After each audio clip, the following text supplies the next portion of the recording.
Kalian tahu siapa orang ini?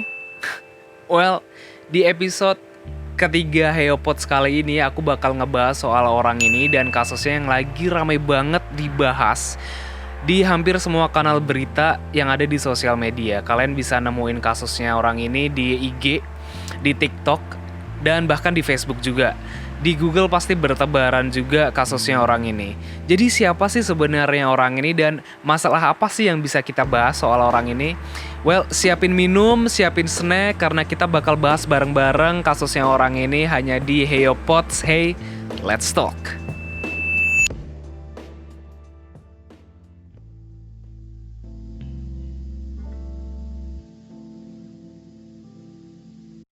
Assalamualaikum warahmatullahi wabarakatuh. Halo ayo geng semuanya. Selamat pagi, siang, sore, atau malam tergantung kapan kalian nonton video ini.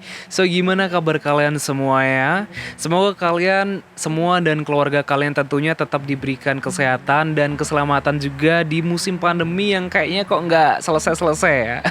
Well, terima kasih banget harus aku bilangkan ke kalian. Terima kasih banget karena sudah mampir ke video ini, ke podcast Heopods kali ini di episode kali ini, dan terima kasih juga atas feedback kalian di video sebelumnya saat aku ngomongin soal tata krama. Kalau kalian belum nonton video tata krama podcast sebelumnya, kalian bisa klik link di atasku ini. Well, di atasku ini pokoknya. Oke, yang mau aku ceritain ini adalah kasus yang menurutku cukup unik ya.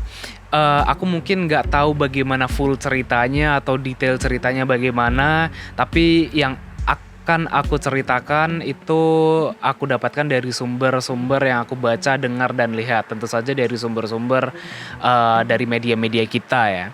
Jadi Levi Rosman atau yang kita biasa sebut ya beberapa hari ini dengan sebutan Gotham Chess adalah seorang YouTuber dan streamer yang juga seorang pecatur profesional yang memiliki titel Chess International Master. Nah, beberapa hari yang lalu si Levi ini sempat mampir nih diundang di acara podcastnya Deddy Corbuzier, Om Deddy Corbuzier. Nah, saat diwawancarai oleh Om Deddy, Levi ini mengatakan bahwa ia sudah sering banget main di beberapa platform catur di mana individu ini bisa main online melawan player-player lain dari seluruh dunia. Ya, kayak Mobile Legends gitulah atau PUBG gitu, tapi ini untuk catur. Nah, 2 minggu yang lalu, ia akhirnya main di platform chess.com. Ia ketemu dan melawan Pak Dadang. Nah, siapa sih sebenarnya Pak Dadang ini? Oke, ini adalah informasi yang aku dapat aja sih ya. Jadi, correct me if I'm wrong. Atau kalau misal kalian tahu sesuatu dan aku ada yang kurang, bisa tolong perbaiki lah. Pak Dadang ini adalah seorang warga negara Indonesia yang juga seorang pecatur hebat. Beberapa kali ia menjuarai kejuaraan atau turnamen. Pak Dadang ini punya hobi atau dia hobi banget main catur kayak gitu. Bahkan untuk main catur kadang dia harus sembunyi-sembunyi dari istrinya. Itu yang dia katakan saat dia diundang di podcastnya Om Deddy Corbuzier. Bagusnya chess.com ini punya aplikasi di HP. Jadi Pak Dadang bisa download dan main catur online di HP dengan nama akun Dewa Kipas. Nah, disinilah Gotham Chess dan Dewa Kipas akhirnya bertemu dan bertanding. Namun perlu diketahui juga ya, ini bukan turnamen besar atau turnamen kejuaraan apa gitu. Ini mungkin kayak main catur di pos ronde gitu mungkin kali ya. It's just a game. Nah, pertandingan keduanya ini dimenangkan oleh Pak Dadang. Well, mendengar hal itu aku otomatis lah seneng karena seorang warga Indonesia bisa mengalahkan master catur dari luar negeri. Ya jiwa nasionalisku tiba-tiba bergejolak lah. Tapi aku perlu bilang lagi ya kalau aku nggak tahu pasti jalan cerita detailnya bagaimana, fullnya bagaimana. Tapi endingnya para penonton streaming Gotham Chess di Twitch mengatakan bahwa Dewa Kipas ini pakai cheat atau pakai tool untuk membantunya menang. Nah, kenapa bisa penonton yang ngomong seperti itu? Aku nggak tahu. Mungkin juga bisa juga ke-trigger sama omongannya Gotham Chess. Aku nggak tahu. Mungkin. para penonton Gotham Chess ini ramai-ramai akhirnya lapor ke chess.com kalau si Dewa Kipas ini curang dan agar akun Dewa Kipas itu di-ban. Tapi Levi atau Gotham Chess ini mengatakan bahwa seberapa banyaknya akun yang melaporkan, chess.com nggak akan sembarang nge-ban orang. Itu yang dia katakan waktu di podcastnya Deddy Corbuzier. Mereka atau chess.com ini perlu melihat statistik permainan dan histori permainannya player atau user dahulu, baru kemudian mereka mantap kalau statistik yang diperoleh oleh Dewa Kipas ini adalah statistik yang melebihi master catur terhebat di dunia saat ini, dan itu diyakini impossible. Makanya chess.com akhirnya nge-ban kayak gitu, ngelihat statistik. Nah, saat tahu akhirnya kalau akun Dewa Kipas ini di-ban setelah menang lagi, anak dari Pak Dadang akhirnya mencurahkan isi pikirannya ke media sosial Facebook yang kemudian dengan cepat tersebar ke media sosial lain. Akun-akun besar langsung dong dengan pengikut besar juga, traffic yang sebajak juga ikut share kasus ini. Bahkan media berita besar pun juga ikut share kasus ini gitu. Kamu bakal tahu kalau hal ini adalah hal yang besar kalau media surat kabar sekalipun sampai memberitakan hal ini gitu loh. Nah, viral lah kasus ini sampai saentero Indonesia mungkin. Well, di podcastnya Om Deddy Corbuzier sendiri, si Levi bilang kalau kasus ini sebenarnya udah kelar, udah selesai. Ia udah minta maaf karena kasus ini terblow up sampai kayak gini, dan dia juga berpikir nggak seharusnya kasus ini jadi sampai seperti ini. Wong itu cuman ngegame biasa gitu loh. Itu kayak kalau di Mobile Legends itu kayak klasik kan doang. Ia juga menekankan kalau ia mengaku kalah dan memang udah sering kalah dalam karir catur 20 tahunnya itu. Hanya saja ternyata ada oknum-oknum dari, sayang sekali ya, dari negara kita yang memang masih belum mau move on dari hal ini. Dan terus-terusan memblow up kasus ini sampai akhirnya menjadi seperti ini. Sampai memberikan sampai memberikan perlakuan perundungan atau bullying dalam bentuk cyberbullying kepada Levi Rosman. Parahnya lagi, yang aku sedih banget sih, sampai berkata yang nggak baik tentang ibunya Levi Rosman dan juga pasangannya Levi.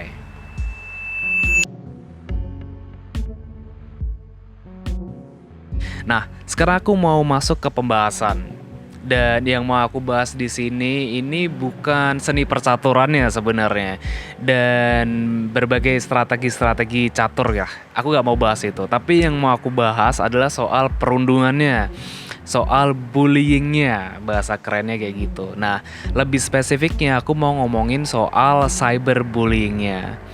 Sebenarnya apa sih bullying itu, dan sebenarnya apa sih cyberbullying?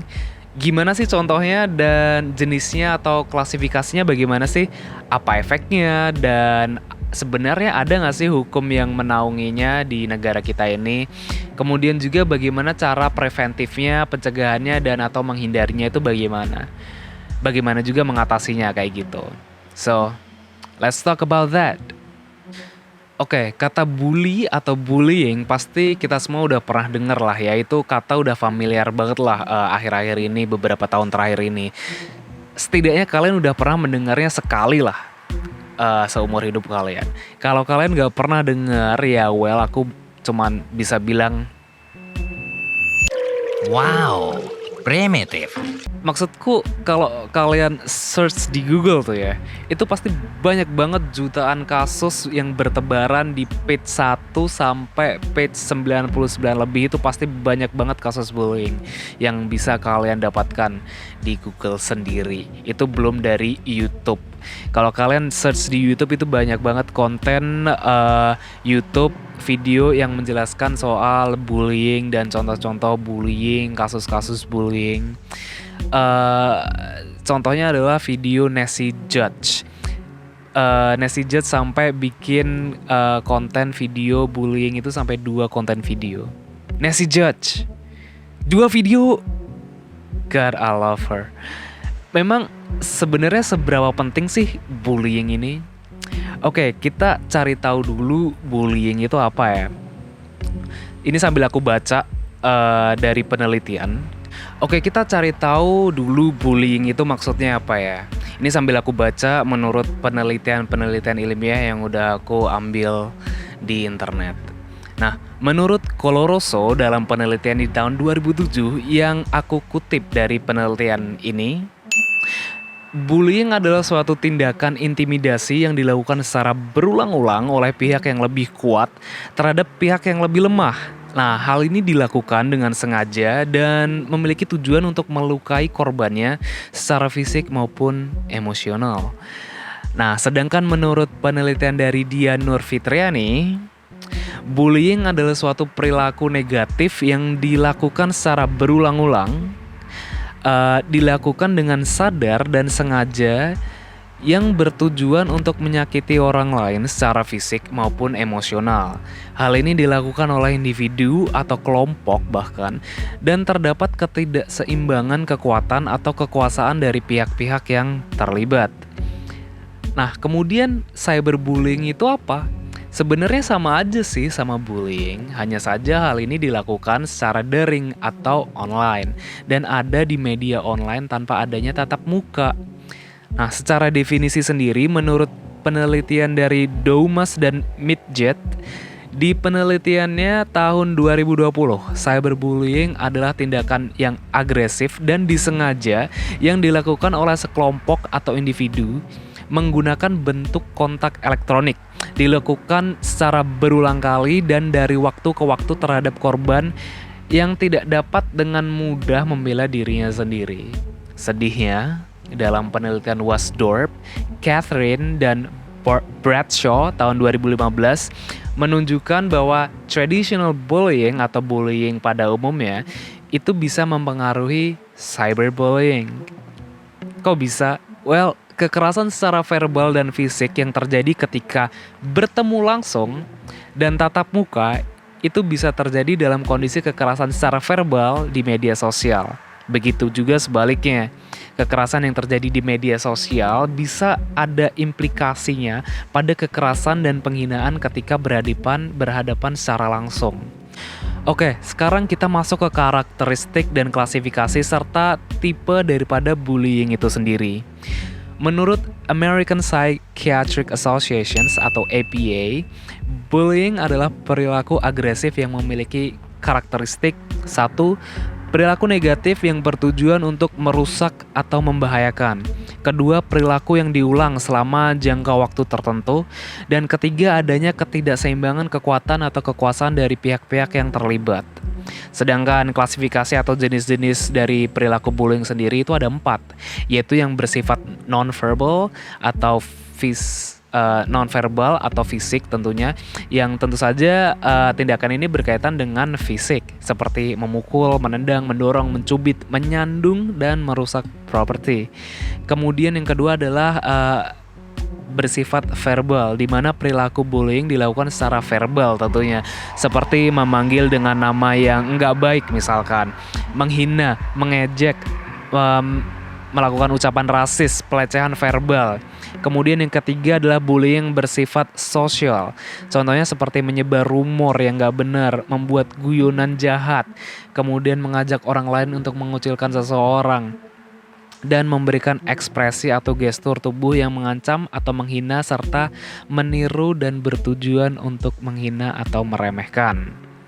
Oke, dan kemudian yang keempat adalah jenis yang terakhir, yaitu adalah cyberbullying, di mana banyak banget contohnya yang bisa kita dapatkan atau lihat atau dengar sehari-hari di media sosial atau media gaming community di sekitar kita sehari-hari. Oke, nah menurut penelitian Doumas dan Midget tahun 2020 tadi, cyberbullying itu meliputi flaming atau menyulut dengan gaya komunikasi yang antagonistik, yang jahat. Kemudian online harassment atau pelecehan yang terjadi secara online seperti pesan yang menyinggung. Kemudian ada outing, mengirim informasi yang bersifat pribadi atau rahasia milik seseorang tanpa sepengetahuan orang tersebut. Kemudian ada exclusion atau tidak mengikut sertakan seseorang dalam sebuah grup, padahal seharusnya orang itu ada di dalam grup itu. ya. Kemudian ada impersonation atau menyamar atau meniru target atau korban bullying dengan tujuan agar korban dinilai jelek atau buruk oleh masyarakat. Kemudian ada grieving. Ini yang sering banget aku dapatkan atau aku lihat lah sehari-hari, yaitu perundungan yang dilakukan dalam gaming community atau komunitas gaming.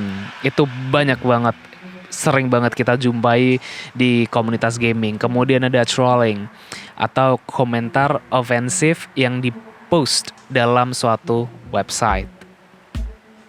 Oke, tadi udah masuk karakteristik dan klasifikasi.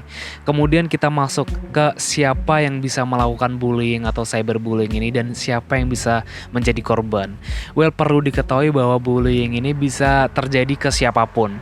Semua orang bisa menjadi target. Oke. Semua orang bisa menjadi target atau korban bullying. Semua orang juga bisa menjadi pelaku bullying juga. Bahkan orang yang tadinya menjadi korban itu bisa menjadi pelaku juga. Jadi ini kayak menjadikan hal ini kayak lingkaran setan yang nggak pernah berhenti gitu loh. Jika nggak ada moralitas di dalam diri individu. Adapun pula jika kamu melihat bullying ini aja, kamu cuma melihat aja ya, kamu cuma jadi saksi bullying ini aja. Kamu nggak ngebully dan kamu bukan korban, kamu cuma ngelihat doang. Ini memungkinkan kamu menjadi pelaku bullying atau bahkan menjadi korbannya, karena dengan melihat atau mendengar aja atau setidaknya mengetahui itu udah cukup untuk memberikan kesan di pikiranmu soal perilaku ini. Kayak gitu. Kayak bullying atau cyberbullying ini sebenarnya berbahaya itu karena kita yang nggak ada sangkut pautnya gitu kan sama korban dan pelaku, kita melihat gitu, kita bisa kena imbasnya gitu loh, kayak gitu. Kemudian di mana aja sih cyberbullying ini bisa terjadi? Karena kita lagi mainly ngomongin cyberbullying.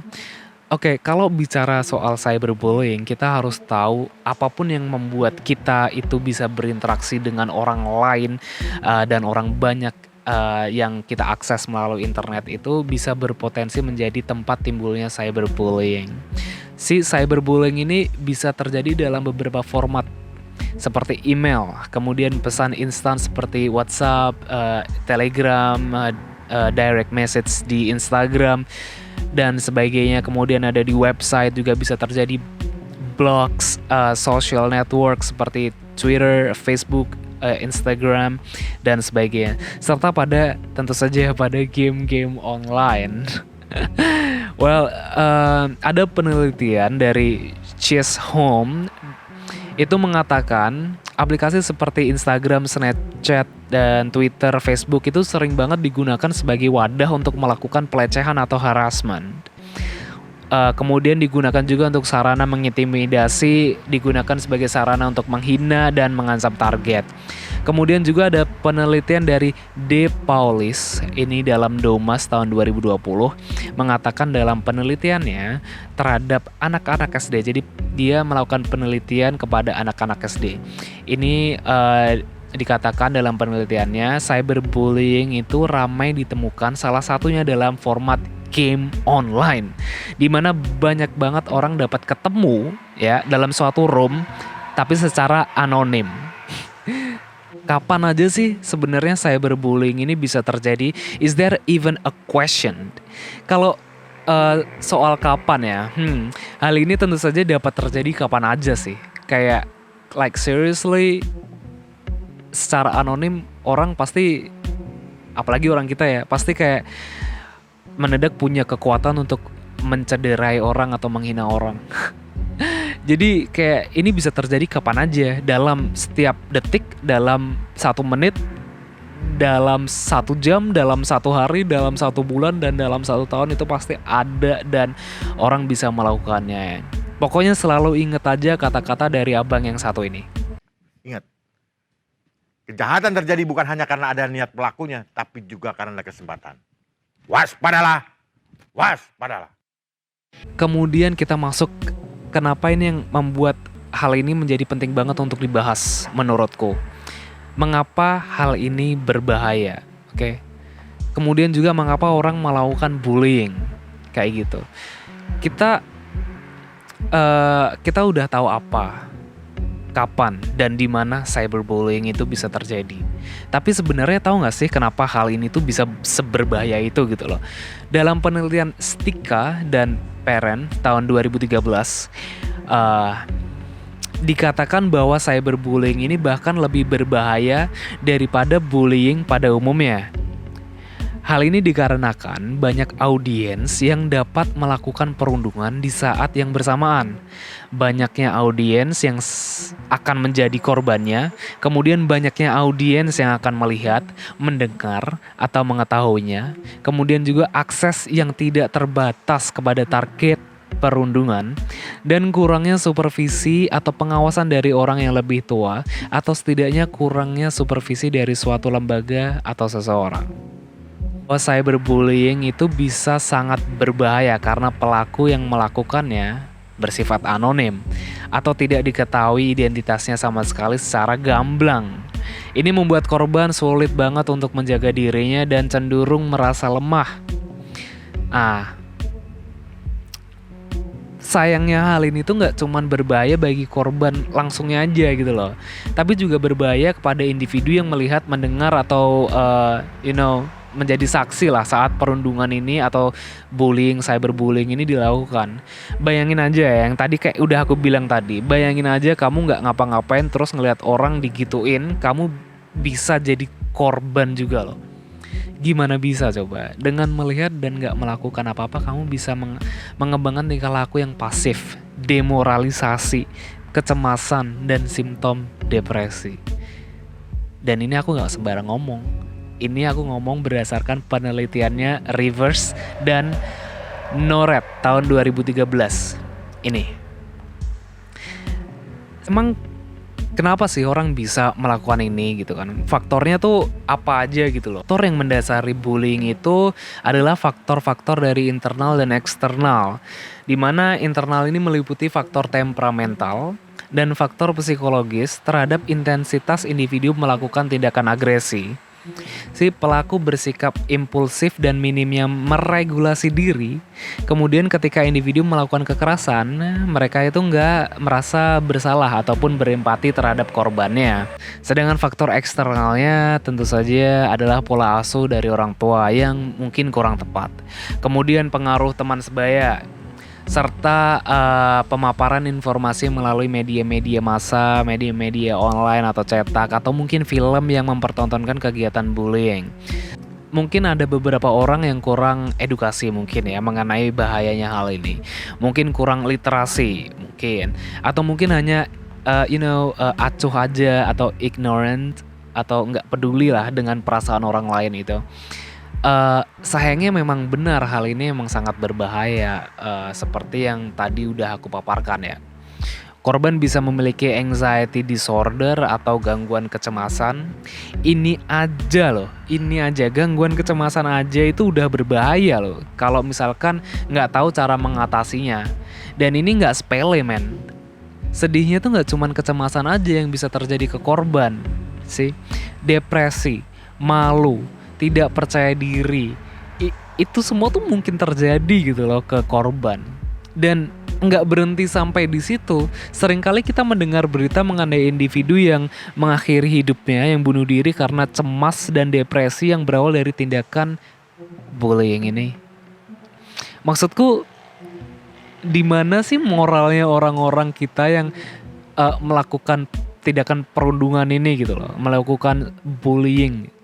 Moralnya tuh di mana sih sebenarnya? Ucapan yang keluar dari mulut Anda itu bisa berbahaya loh. Dan orang tuh bisa mati karenanya gitu loh. Dan saat itu terjadi itu karena ulahmu loh. Kamu siap bertanggung jawab gak? Orang mati itu karena kamu loh gitu loh. Orang mati karena kamu bully gitu loh. Ini bukan masalah baper Pak Bu. Bukan, ini bukan baper men. Ini masalah serius dan jika nggak ditangani itu bakal fatal. Nggak cuman korbannya aja masalahnya yang bisa jadi korban gitu loh. Orang yang jadi saksi itu juga bisa jadi korban dengan mengembangkan kecemasan. Kemudian mereka juga bakal takut untuk membela tentunya. Yang ngelit ke demoralisasi. Kemudian juga bisa mengembangkan simptom depresi.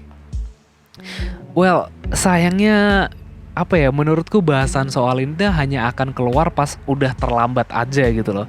Pas sudah ada satu kasus besar yang diberitakan di televisi dan media sosial seperti apa ya, Lambe Turah misalkan.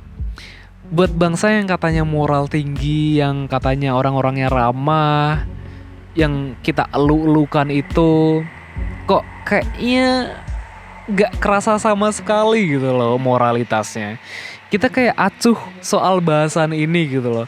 Kita bisa sibuk saat orang lain menjadi korban gitu. Kita memilih gak peduli saat teman kita dihina oleh player Mobile Legends lain dan kita memilih untuk diam aja gitu loh. Please, jangan salah artikan. Bukan berarti kalian membantu teman kalian dengan menghina lawan juga ya. Bukan. Tapi kita memilih merundung orang atas nama nasionalisme dan patriotisme. Bisa gak sih kayak gitu dibenerin? Kayak gitu bisa dihalalin. Kemudian ngomongin soal landasan hukum mengenai cyberbullying di Indonesia, di negara kita sendiri. Aku nggak tahu pasti ya soal hukum yang melindungi korban bully atau cyberbullying ini. Apakah ada atau spesifiknya bagaimana, aku beneran nggak paham soal ini.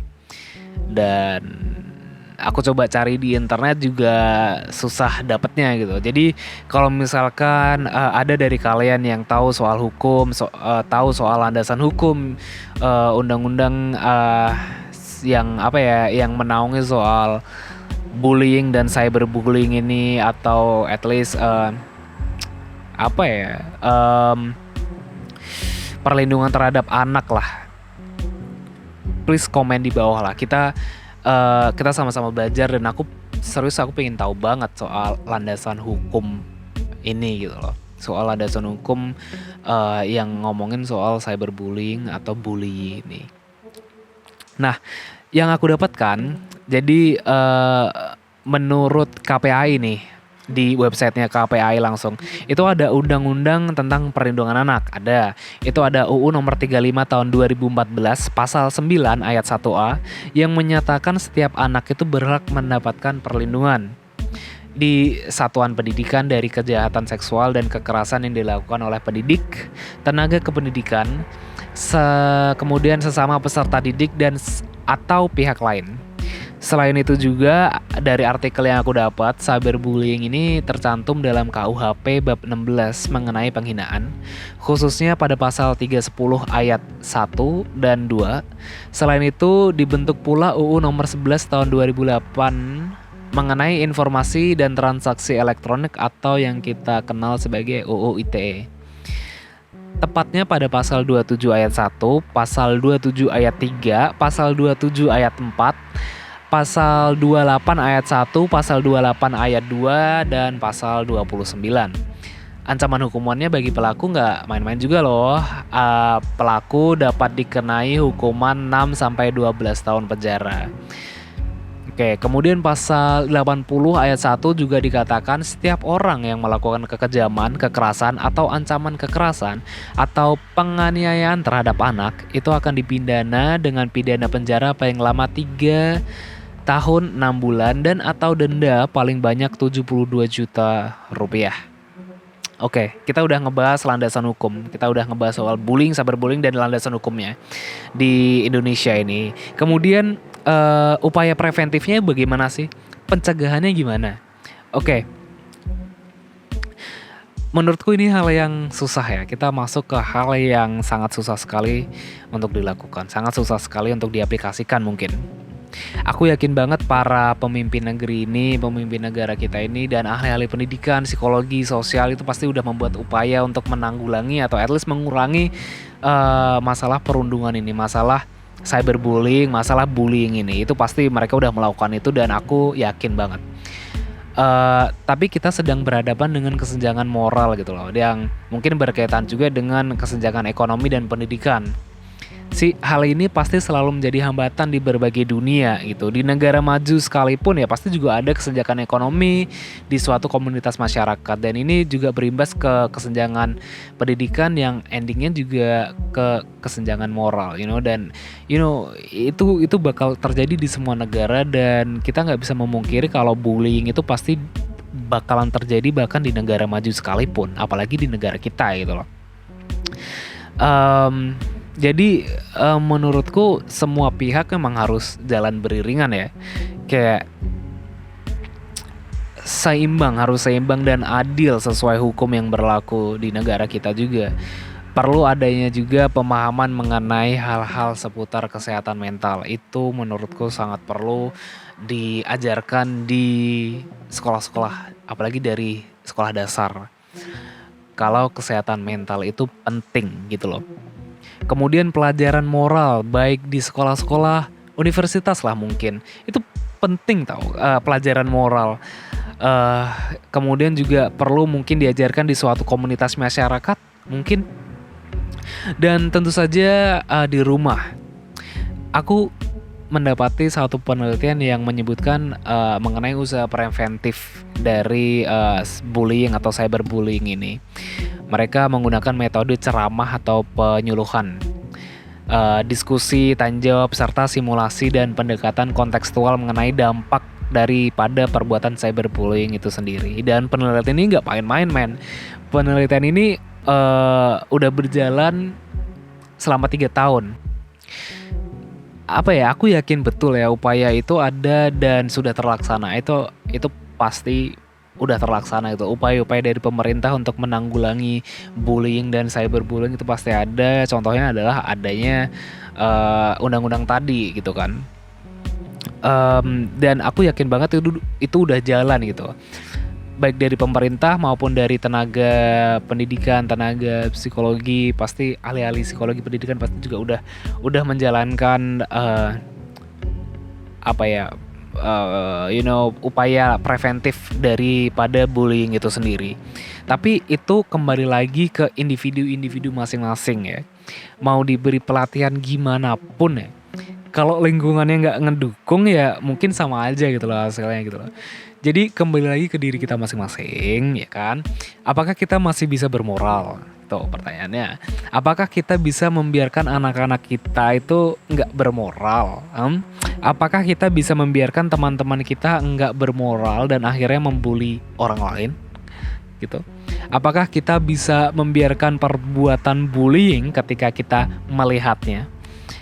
Apakah kita seacuh itu, seignoran itu? Apakah kita bisa menghalalkan atau menormalisasi bullying?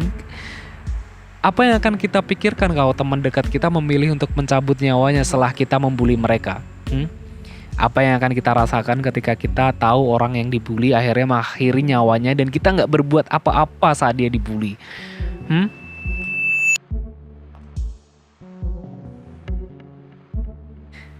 Nah, sebelum aku akhiri, aku mau bercerita sebentar, mengenai hal yang menurutku mengkhawatirkan sih.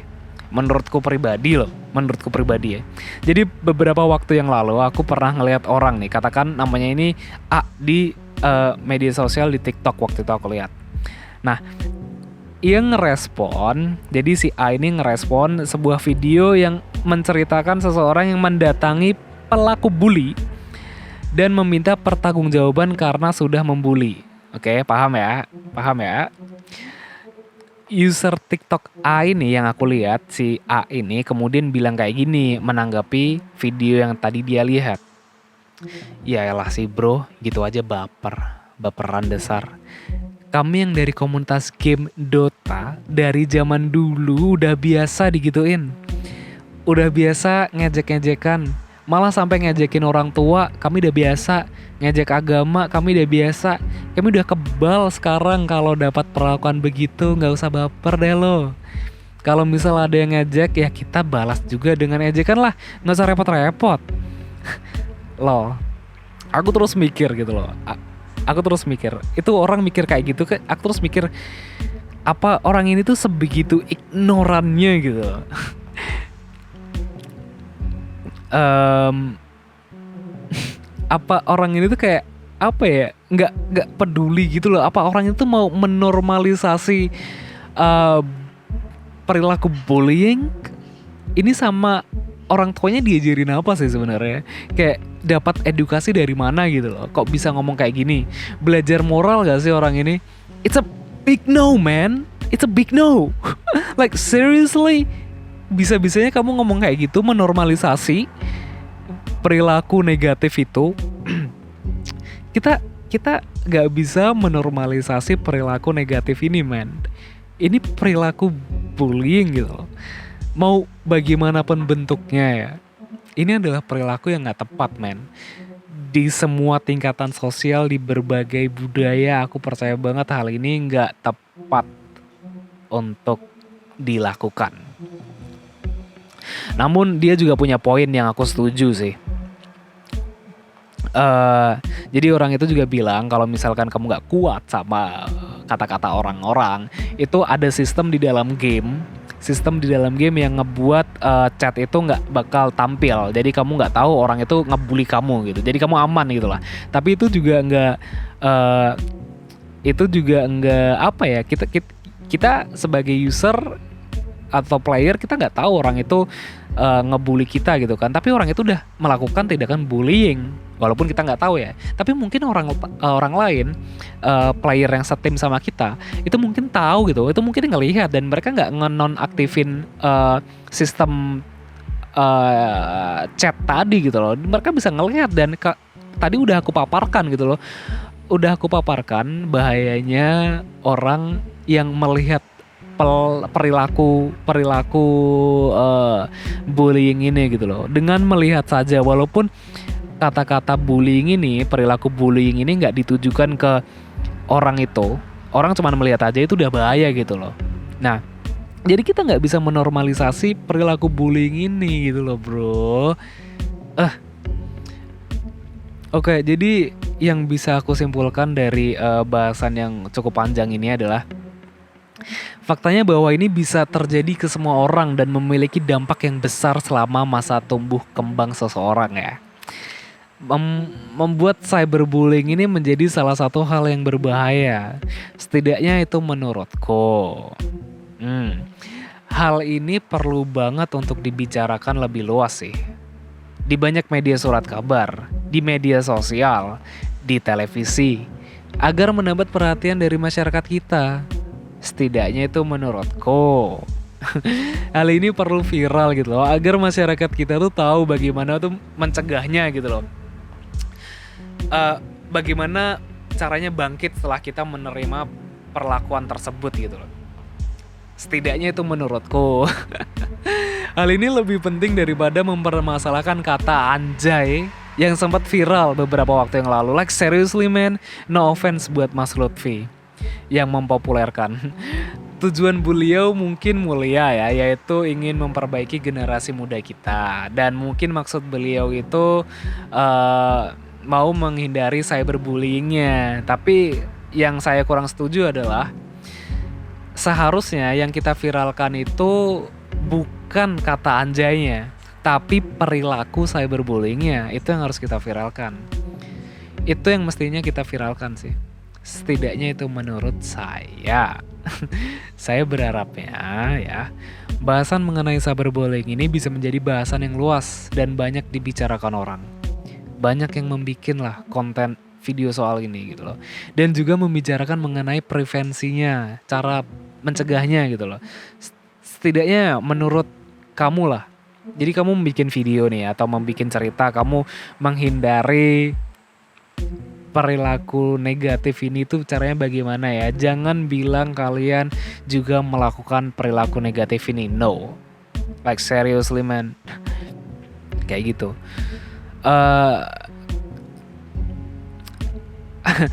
Karena menurutku hal itu penting ya, karena orang lain yang mungkin lagi mendapatkan perundungan atau memiliki pengalaman itu jadi bisa melihat konten kalian, cara bagaimana kalian bisa bangkit lagi setelah kalian mendapatkan perilaku bullying kayak gitu.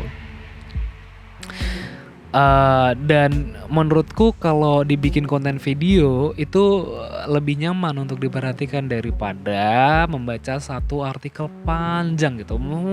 Aku sih nggak masalah ya membaca satu artikel panjang, tapi mungkin nggak banyak orang yang mau gitu loh baca artikel panjang. Jadi kalau kalian punya ada waktu senggang dan memiliki pengalaman, kalian bisa membuat video itu gitu loh. Gitu. Mungkin itu berguna lah bagi orang lain gitu. Nah, and that's it. Aku udah mencurahkan isi hati aku soal bahasan cyberbullying ini yang sangat hiruk pikuk bertebaran dan kita temui di dunia maya kita, dan aku ngerasa lega banget udah membicarakan hal sebesar ini sih. Aku tetap kekeh ini adalah hal besar dan patut untuk dibicarakan. Ini bukan hal sepele, ini bukan hal kecil, karena ini kadang menyangkut nyawa seseorang, menyangkut kesehatan mental seseorang. Semoga kalian semua mendapatkan inspirasi dari bahasan yang aku bawain ini, dan dapat lebih sadar mengenai hal ini pula, lebih aware lah soal apa itu bullying, apa itu cyberbullying, dampaknya apa sih, kenapa orang melakukan ini, dan bagaimana mencegahnya, apalagi soal landasan hukum ya yang menaungi hal ini di negara kita ini. Kayak gitu. Jadi aku bilang sekali lagi terima kasih karena sudah mampir mendengar dan menonton video Heopods kali ini, episode kali ini. Klik like jika kalian suka bahasan yang aku bahas pada video podcast hari ini, monolog hari ini. Dan subscribe channel ini kalau kalian ingin memberikan support ke aku. Like come on, it's a simple thing to do daripada kalian menghina orang-orang di sosial media ya. Oke. Follow Instagramku kalau kalian mau ngobrol soal sesuatu. Aku sangat terbuka banget sama banyak hal gitu kan. Kita bisa ngobrol soal kehidupan, psikologi, kemudian gaming, film, dan anime. Kita bisa ngobrol banyak di Instagram. Jadi follow Instagramku juga. Kemudian komen di bawah kolom komentar mengenai pendapatmu seputar cyberbullying, seputar